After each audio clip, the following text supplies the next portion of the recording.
The sun rises over Babylon like a blade drawn from its sheath. Light strikes the city walls, spills into the streets, flashing on bronze chariots and white stone temples. Merchants shout their morning prices, slaves hurry through dusty alleys, coins clink in the market stalls. Somewhere, a man wins big on a risky wager. Somewhere else, a man loses everything he owns. At the center of it all stands Arkad, not yet rich, not yet powerful, not yet a name whispered in awe. He is young, he is a scribe. His hands are skilled, his mind is sharp, but his purse is light, almost weightless.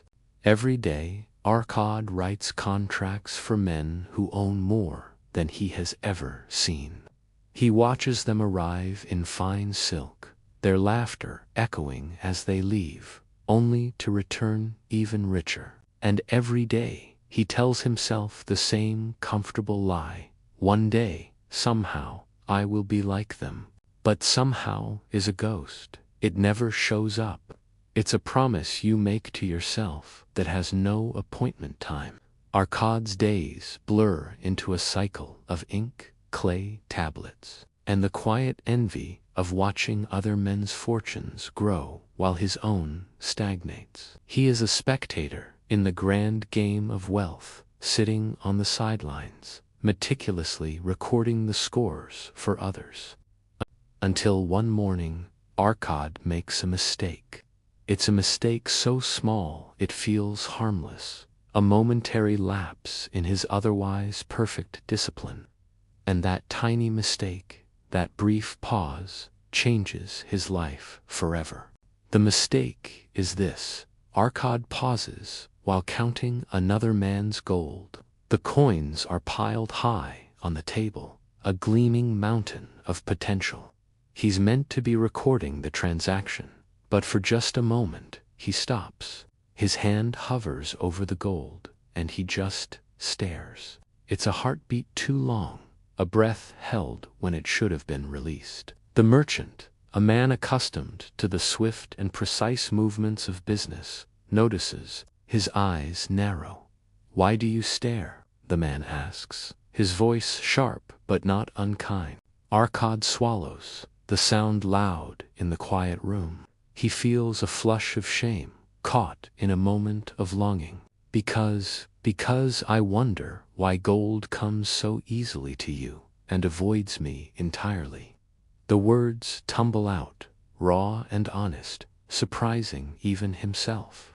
The merchant doesn't scold him, he doesn't dismiss him, he laughs. It's not a cruel laugh, but a curious one, as if Arkad has just asked a question no one has dared to voice so plainly. "Do you truly wish to know?" he asks, leaning forward slightly.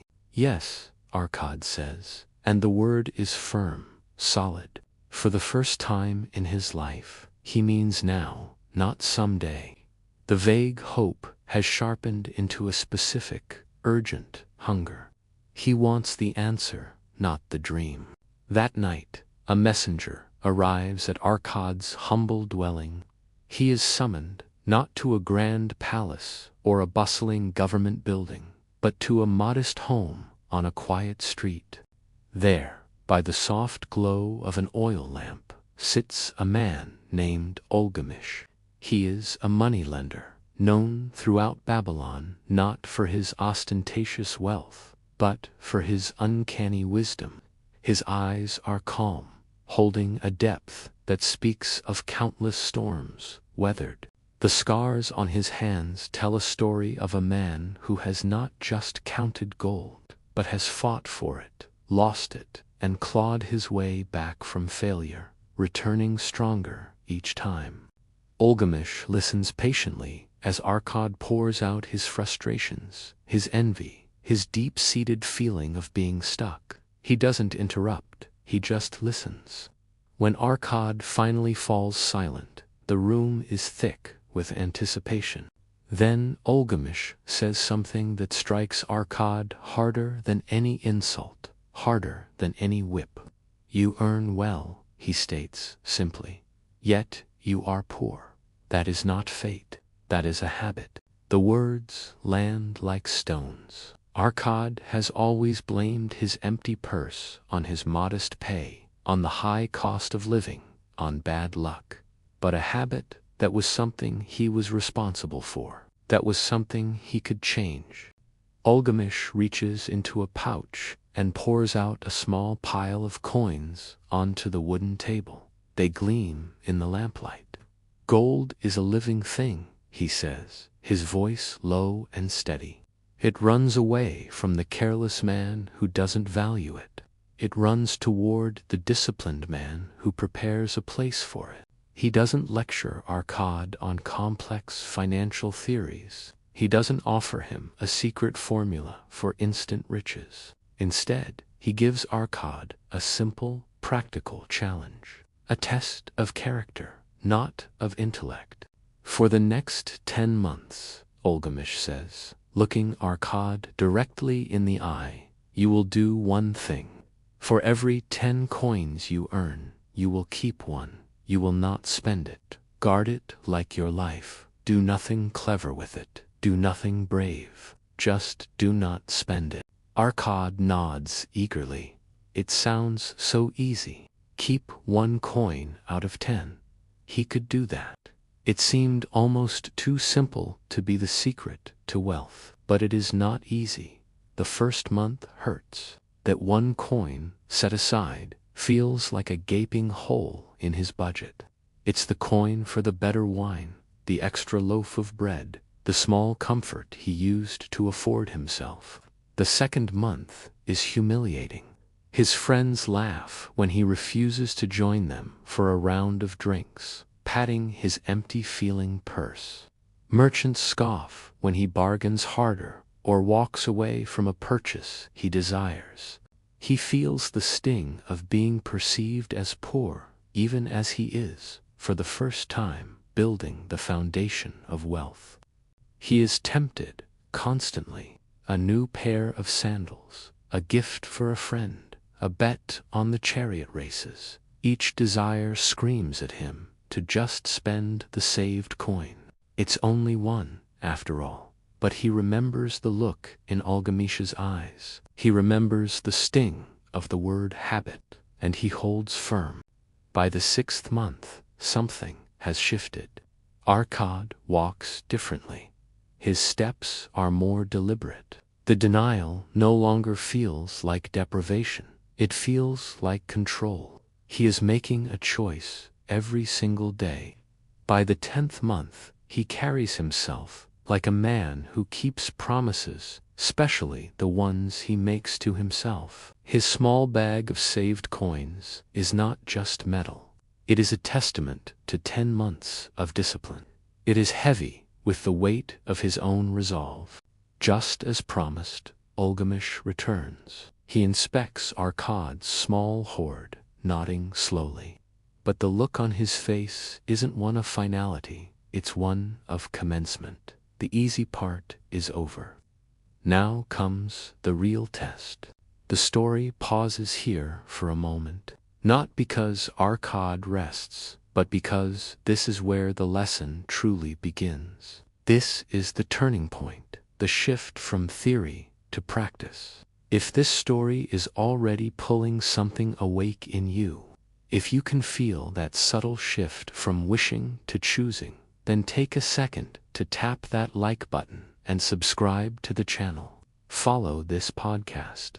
You're not just listening to a story about ancient Babylon. You're stepping into a different way of moving through your own life. You're learning the first step. Now, let's get back to Babylon and see what Arkad's next lesson is. Olgamish doesn't congratulate Arkad and send him on his way. Instead, he takes him out into the bustling heart of the city. But they don't go to the grand markets or the temples. Olgamish leads him to the edges, to the fringes of commerce where fortunes are made and lost in the blink of an eye. They walk through noisy taverns where men gamble fortunes on rumors whispered over cheap wine. They pass traders in alleyways who swear with absolute certainty about their next venture, selling regret packaged as opportunity. They navigate streets where gold changes hands fast and vanishes even faster. Most people, Olgamish says, his voice a calm anchor in the chaos, give their gold to those who promise miracles. They want the fruit without planting the tree. They stop at a sprawling caravan yard on the outskirts of the city. The air is thick with the smell of dust, camels, and sweat. Guards with hard eyes sit in the shade, sharpening their blades. This is where the real arteries of trade begin and end. A trader spots them and approaches immediately. He is loud, confident, his personality glowing with the promise of opportunity. He speaks of rare jewels from distant, exotic lands, of spices worth more than their weight in gold. He paints a picture of returns beyond counting, a future of effortless wealth. Arkad's heart pounds in his chest. His small bag of coins feels heavy with potential. This is it. This is the moment. This is how you make gold work for you. Olgamish says nothing. He just watches Arkad, his expression unreadable.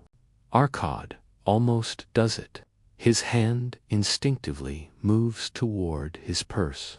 He's about to hand over everything he has spent 10 agonizing months saving. Almost. But then he remembers. He remembers the hunger of the first month. He remembers the humiliation of the second. He remembers the quiet pride of the 10th. He remembers the discipline. This gold was not easily won. It was earned twice, first through his labor, and second through his self-control. So, instead of handing it over, he asks questions. How do you know the jewels are genuine? What are the dangers of the route? Have you made this journey yourself? The trader's confident smile tightens. He grows irritated, waving a hand dismissively. You either trust me or you don't. This is a chance for the bold, not the timid. Arkad looks from the trader's impatient face to Olgamish's calm one, and he steps back. He pulls his hand away from his purse and shakes his head.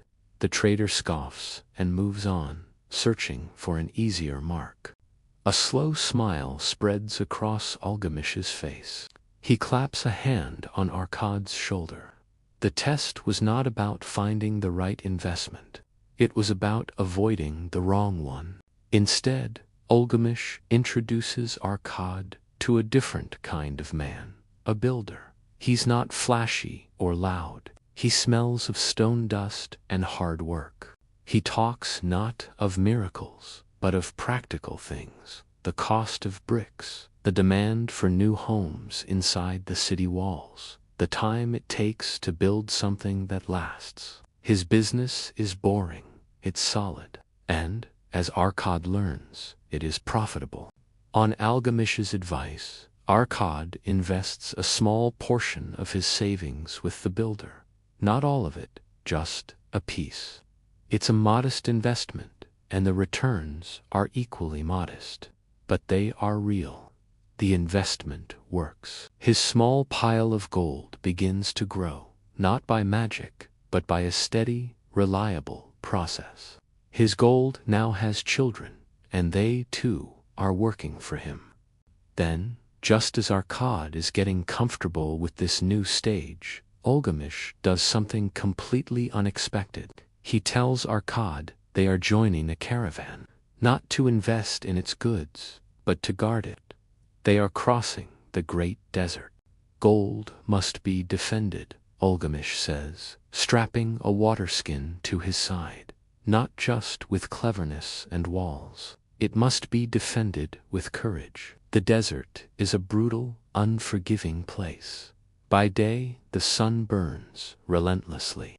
At night, the cold seeps into your bones. The emptiness is vast, and the silence is broken, only by the wind and the distant cries of jackals. Rumors of raiders are constant, a shadow that follows the caravan. Men sleep with one hand on their swords. When the attackers finally strike at dusk, chaos erupts. It's a whirlwind of shouts, clashing steel, and panicked animals. Arkad is not a soldier, he's a scribe, but he doesn't run. He holds his ground. He follows the orders of the caravan master. He does his part, protecting goods that are not even his. He fights not with a sword, he is clumsy with it, but with nerve. The caravan survives the attack. They fend off the raiders and continue their journey. And when they finally return to the familiar sight of Babylon's towering walls, Arkad is a changed man. He is no longer just a scribe who dreams of wealth. He is no longer just a man who can save. He has faced risk, he has shown courage, and he has protected value. He is becoming a man others would trust with their wealth, because he has proven he understands what it takes to keep it. If you are still here, listening to Arkad's journey, you're not a casual listener. You're the kind of person who finishes what they start. You see the process, not just the outcome. This is your journey, too. So take a moment to subscribe now, leave a review, and share this episode with someone you know who needs a little momentum. Because the final lesson isn't about the gold itself. It's about who you must become to acquire and keep it. Years pass like a strong wind, sweeping across the desert sands. Arkad is no longer the young, uncertain scribe. The lessons of Algamish have taken root and grown into a mighty tree. He builds his fortune, brick by brick, coin by coin. He makes mistakes. He has losses, investments that fail, partners that disappoint. But each loss is a lesson paid for in gold, and he never makes the same mistake twice. He wins more than he loses. He learns, always. He becomes a lender himself, but he only lends to those who have a viable plan, those who know how to make the gold work and return it with its children. He lends to the builder who needs funds for a new city wall, to the farmer who needs to irrigate a new field. He invests, but only where knowledge leads courage. He lives well, but never forgets the coin he keeps. Babylon changes around him. One day, Arkad walks the same streets he once envied from the shadows. Now people step aside. Now people ask him how. The city calls him the richest man in Babylon. Not because he hoards gold, but because his gold obeys him. He gathers the people, not to boast, but to show. He points to the city walls, the canals, the markets. All of this, he says, was built by people who learned to command their earnings before commanding others. He does not say save. He does not say budget. He tells stories, stories of hunger, of discipline, of risk earned, not chased. If you're still here, you're the kind of person who finishes journeys. Leave a review, subscribe, and share this episode with someone who needs the momentum. Because the final lesson isn't about gold. It's about who you become while pursuing it. At sunset, Arkad stands on the city wall. Below him, Babylon hums, alive, ambitious, imperfect. And now a young scribe watches him from the street. The cycle begins again. But this time, Arkad sees him, and he smiles. Because wealth is not a secret. It is a sequence. Earn, keep, learn, defend, grow. Repeat. Gold follows those who move with intention, and life, like gold, runs toward the brave. If this story moved you, if it lit something steady instead of loud, consider subscribing. Stay with this podcast, More stories are coming. Stories that don't just motivate you for a moment, but change how you walk tomorrow morning. Because the richest journey is the one that you finally begin. Thank you for listening.